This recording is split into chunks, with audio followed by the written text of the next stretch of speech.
Siapakah nama Tuhan? Selama ratusan tahun, hal ini selalu diperdebatkan.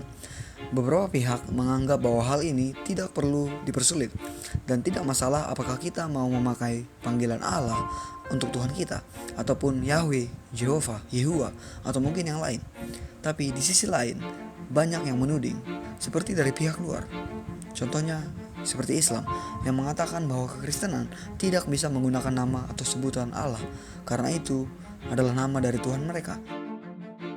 Yang lebih menarik, tidak hanya eksternal, masalah juga berasal dari sisi internal, yaitu dari beberapa pihak yang mengklaim apabila kita memanggil Tuhan kita dengan sebutan Allah, maka itu adalah penghinaan dan kita bukan sedang memanggil kepada Tuhan kita yang sebenarnya. Dan kita seharusnya kembali memanggil dan menyatakan namanya, yaitu Yahweh. Klaim ini tidak main-main. Saking seriusnya, dalam usaha mengembalikan dan mempertahankan nama yang suci itu, yaitu nama Yahweh, suatu gerakan besar pun terbentuk dan dinamakan Sacred Name Movement atau gerakan nama suci. Gerakan ini sangat dipengaruhi oleh Hebraic Roots Movement, gerakan kembali ke akar Yahudi, yang menekankan agar kekristenan kembali ke akar-akar Yudaisme, mulai dari tata ibadah, ritual, dan yang terpenting penggunaan nama suci YHWH Tetragrammaton. Bermula sejak abad 19 dan dengan cepat tersebar di terutama Amerika, Eropa, dan akhirnya seluruh dunia. Bahkan pada tahun 70-an gerakan ini mulai masuk ke Indonesia dan pada 80-an mulai banyak pendeta yang secara sporadis menggunakan kata Tuhan Jehovah yang Maha Kuasa dan menekankan penggunaan nama suci itu. Dan kemudian disusul dengan penolakan penggunaan nama Allah yang dianggap berhala dan menghina Tuhan yang suci. Melihat realita yang ada, maka kita harus mengerti tentang nama Tuhan kita dan penggunaannya. Mari kita bahas hal ini.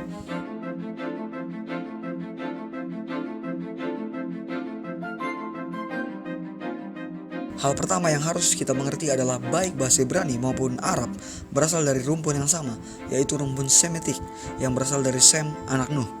Dan karenanya untuk menelaah nama Allah, kita tidak bisa memulainya dari bahasa Arab seperti yang banyak orang kira, melainkan ke akar kata dari bahasanya. Seperti yang diungkapkan dalam ensiklopedia Islam, bahwa setidaknya bangsa Arab mewarisi 3 jalur nenek moyang, yaitu sebagai keturunan Sem, Yoktan, dan Adnan. Kemudian, sekalipun bahasa Ibrani lebih tua, namun tetap saja akarnya bukan dari sini. Sebab sebagaimana Alkitab catat bahwa leluhur bangsa Ibrani berasal dari Mesopotamia dan orang Mesopotamia menggunakan bahasa Aram.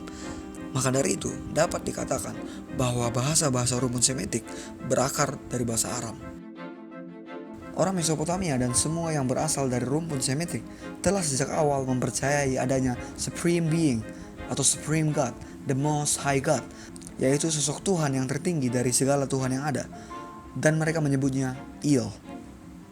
Dan karena leluhur Ibrani berasal dari Mesopotamia, maka sudah tentu pada awalnya mereka berbahasa Aram. Kemudian setelah Abraham pindah ke Kanaan, ia mulai berbahasa Kanaan yang kemudian membentuk dialek sendiri dan akhirnya bahasa Ibrani. Alur inilah yang kemudian memunculkan nama atau sebutan Tuhan yang masih mirip dengan akarnya, yaitu Tuhan yang Abraham percaya, yaitu El, yang juga nama atau sebutan Tuhan pertama dalam Tanakh atau Perjanjian Lama, yaitu Elohim. Kemudian nama El yang dari akar kata Il terus dipertahankan sebagai nama Tuhan yang dipercaya oleh Abraham dan keturunannya, yaitu bangsa Israel. Dan karenanya pihak Muslim tidak bisa mengatakan bahwa Kristen menjiplak atau meniru nama Tuhan mereka, karena jauh sebelum Islam ada, El yang notabene-nya adalah akar kata dari Allah itu sendiri sudah digunakan di Perjanjian Lama, dan penggunaan inilah yang terus diikuti sampai saat ini, meskipun dengan dialek yang berbeda seperti Il, Ilu, Ilah, Allah, dan yang lain. Dan bahkan Kristen di negara-negara penutur bahasa Arab sudah terlebih dahulu menggunakan kata Allah untuk Tuhan jauh sebelum Islam lahir, seperti yang dinyatakan dalam Ensiklopedia Britannica sebagai berikut. Allah, Tuhan dalam bahasa Arab, satu-satunya Tuhan dalam agama Islam secara etimologi mengalami penyempitan dari kata Al-Ilah. Lebih jauh lagi, kata ini berasal dari rumpun Semit, yaitu El, atau Il. Dan dalam perjanjian lama memiliki sinonim dengan Yahweh. Allah adalah kata baku untuk Tuhan yang digunakan oleh orang Kristen di Arab sebagaimana oleh Islam. Hal yang kedua yang perlu kita pahami adalah apakah El atau Allah hanyalah sebutan atau panggilan dan bukan nama pribadi daripada Tuhan kita. Dan dengan demikian kita akan tahu apakah kalangan yang mengatakan bahwa tidaklah benar untuk memanggil Tuhan dengan sebutan Allah dan harus kembali ke Yahweh adalah tepat. Kita tidak dapat mengatakan bahwa El hanya sebuah sebutan bagi atau yang merujuk kepada Tuhan dan bukan nama pribadi atau proper name-nya.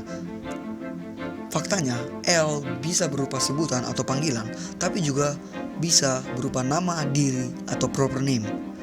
Dan banyak ayat di Alkitab yang menunjukkan bahwa El adalah nama pribadi, seperti dalam Kejadian 33 ayat 20. Israel ialah Allah, El. Di ayat ini, jelas penggunaan kata Allah dibedakan menjadi dua, yaitu sebagai sebutan dan sebagai nama diri. Bahkan El juga disebut sejajar dengan Yahweh dan acap kali dijadikan sebagai nama yang sepadan untuk Yahweh. Saya mengutip perkataan sarjana Perjanjian Lama Gerhard Johannes Botterweck dalam bukunya Theological Dictionary of the Old Testament Volume 1. El dalam tradisi Alkitab sering digunakan sebagai pengganti nama Yahweh.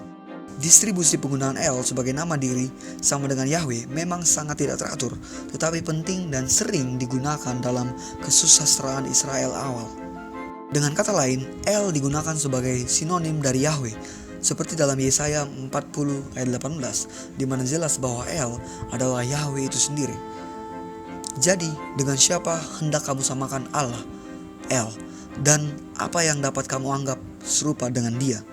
Jelas di ayat ini bahwa El adalah Yahweh itu sendiri dengan nama El. Hal ini juga terdapat di dalam sajak Bileam, di mana ia jelas menyatakan bahwa El tidak lain adalah Yahweh yang membawa Israel keluar dari tanah Mesir. Dan di banyak bagian lain di Perjanjian Lama, El jelas digunakan secara paralel dan memiliki arti yang sama dengan Yahweh.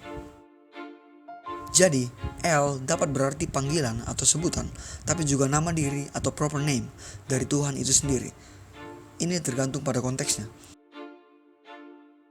Jadi, sekarang kita tahu bahwa tidaklah salah bila kita memanggil Tuhan kita dengan kata Allah.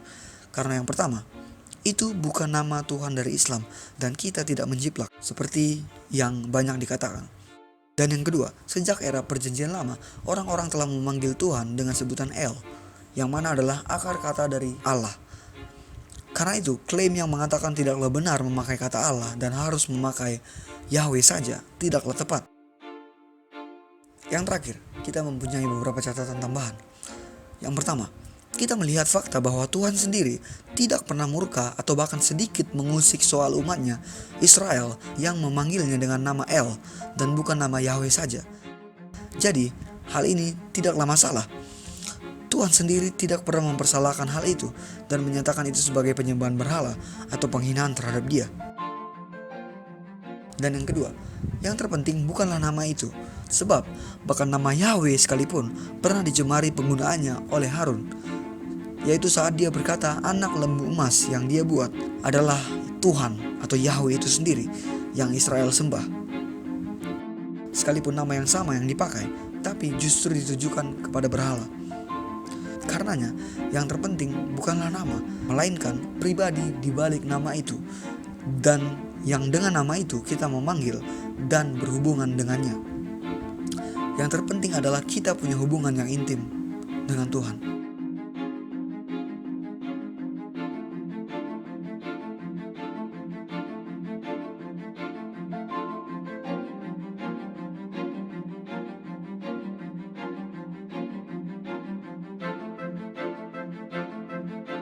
Oke, saya sangat bersyukur apabila teman-teman diberkati melalui penjelasan sederhana di video ini. Akhir kata, keep your faith, your hope, and your love. Jesus bless and love you all.